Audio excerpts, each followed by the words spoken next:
Welcome again, everyone. Jerry's Old Guy Review with another long-term review. So, today's Monday, which is my Sunday. And thanks to Easy Boy, who pointed out another new channel to me. It's called The Mind's Eye. We'll talk about her on Friday. But I was sitting and watching a few videos this morning, of my little guys, and he got me thinking. So, this is Monday. So, the last time I went outside to drive was Saturday night after work. The weather has been horrible. So what I was doing was running my 3-year-old Redcat Gen8 with the flagship of the channel, the 3-year-old Gladiator SCX 10.3. And for those of you that looked on the Instagram or the Facebook, you will see that I had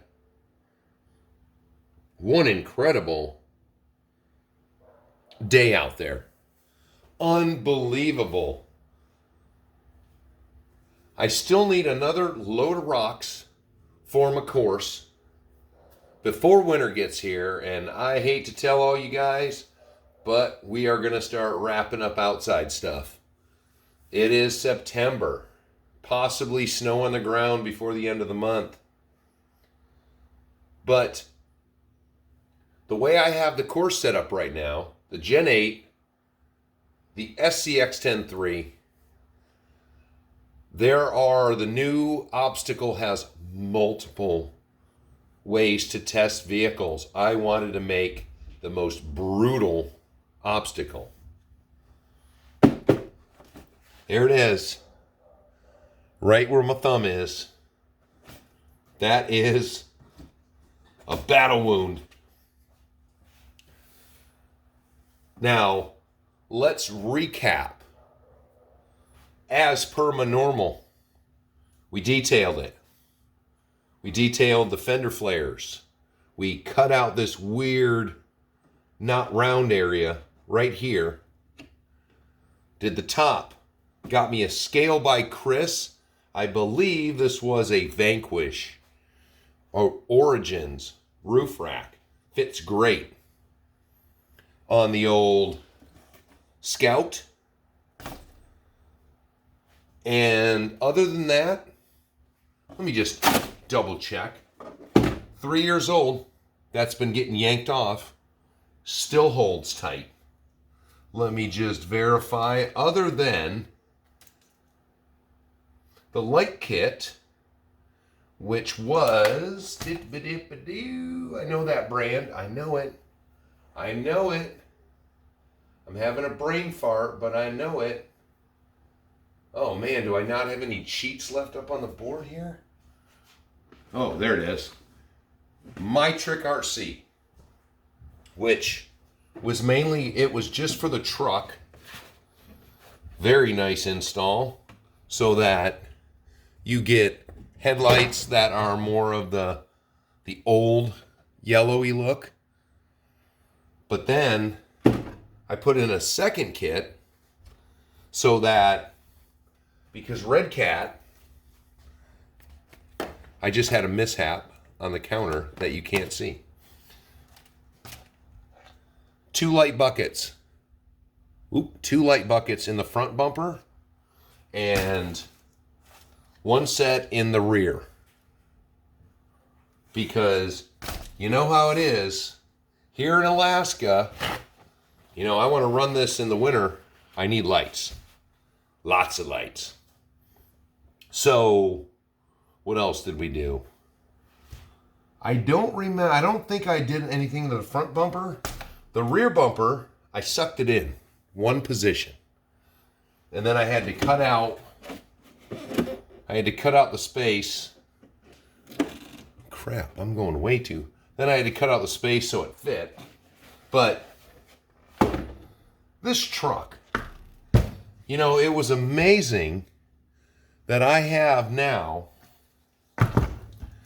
3 years on this truck. Frame rails are all scratched up. Links are all scratched up. Drive shaft's even got some little love marks on it. Diff, steering arms. All these scrapes and scuffs. Meanwhile, this truck, which was funny that it's, again, 3 years old,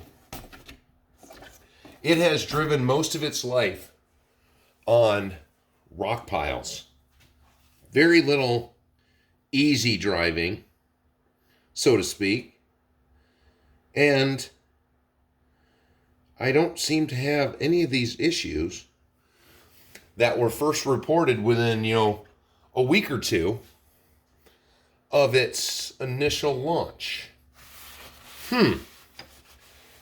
So in 3 years, I couldn't even guesstimate how many miles this truck may have on it.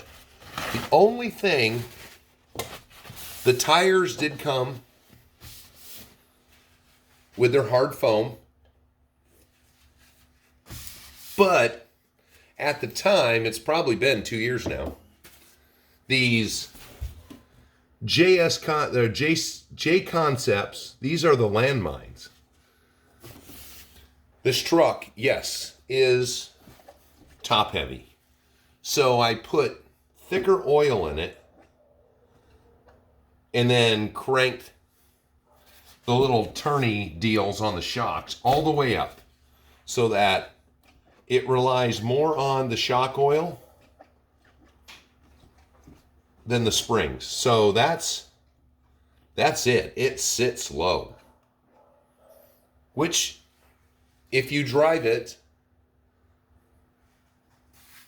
like it's a real truck and not a Spider-Man, this is more than adequate. Well, while I'm talking, I might as well do some camoing. You know, if I wanted a super sticky, was going to conquer all the obstacles, I'd get one of these, I don't even know what you call them, Pro Trucks? Which I will eventually do because that's part of the new obstacle, why I'm building it. I want to buy one of these competition trucks. But this truck, as it sits, is probably going to need a whole new top mending. This truck, as it is, driven realistically, is perfect. This truck drives like I would anticipate, you know, that scuff. That scuff was doing the limits. That is basically what ended up being, I got a scuff there too. This became a test of testing the limits between two trucks. Whereas the Gladiator, are you kidding me? Did I flip the truck around and put my finger right in the paint? The Gladiator's heavily modified. This truck is not. Little bits, basically inexpensive bits, no less. You know, had the shock oil. The tires, I think J Concepts are very, in this world we live in of tires right now, J Concept makes a very reasonable tire. And hell, this truck, both mirrors, still good. Bumper, haven't broken anything on the bumper. With the rear sucked in, you know, you get, let's see, you get about that far on a direct climb compared to once these tires get on something, then, you know, the sky's the limit. But this truck drives realistically. Now, if I want to get crazy, but why get crazy when what I would say, the holy grail of the things I want? Realistic, detailed body, licensed body, no less. Here it is, Redcat's being different. Who knew? In the world dominated by Wranglers, how good things would sell if you threw a different body on it.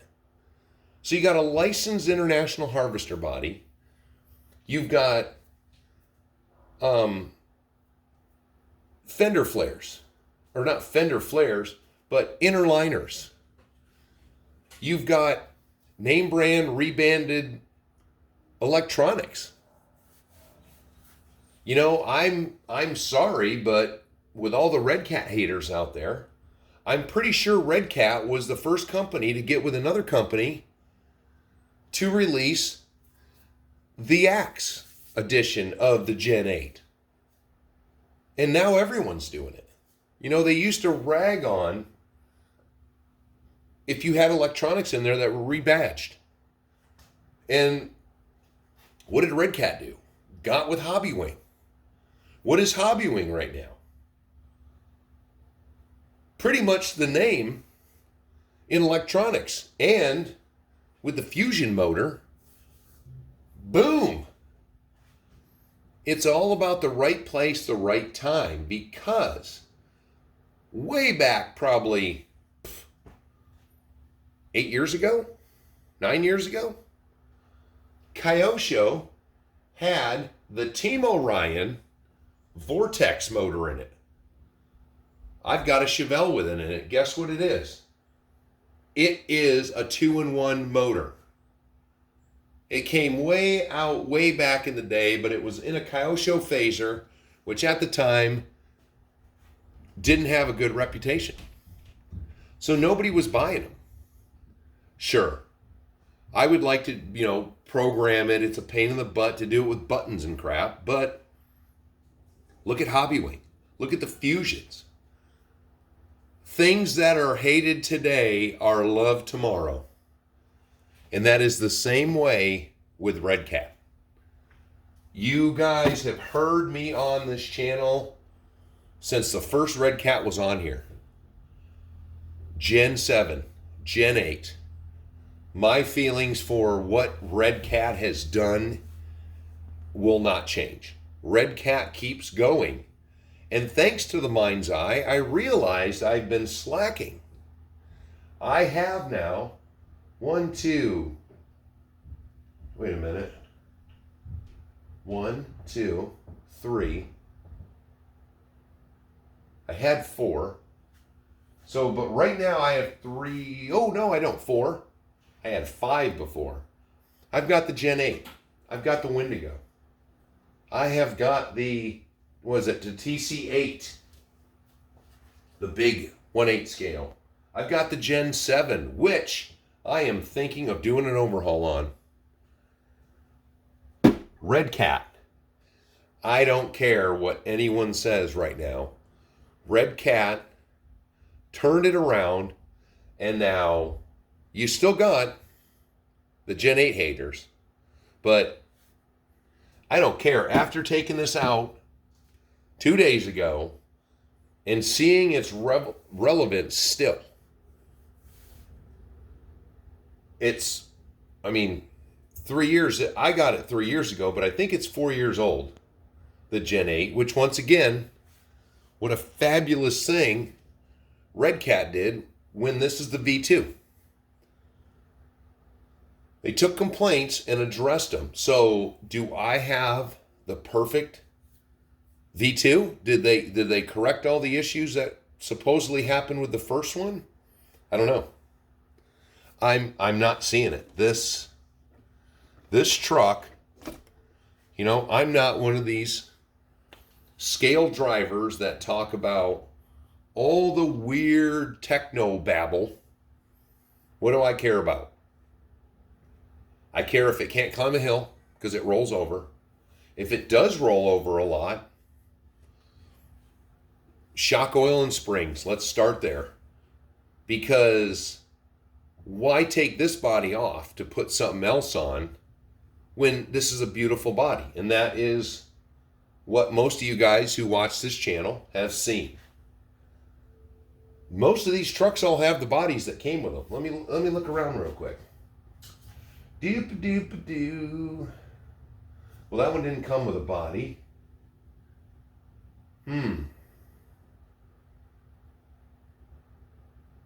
Well, doop-a-doop-a-doo. Oh, yeah. I'm looking around. Oh, my Axial SCX10 OG has a honcho body on it now, because originally I bought it. It was the original kit back in 07, 08.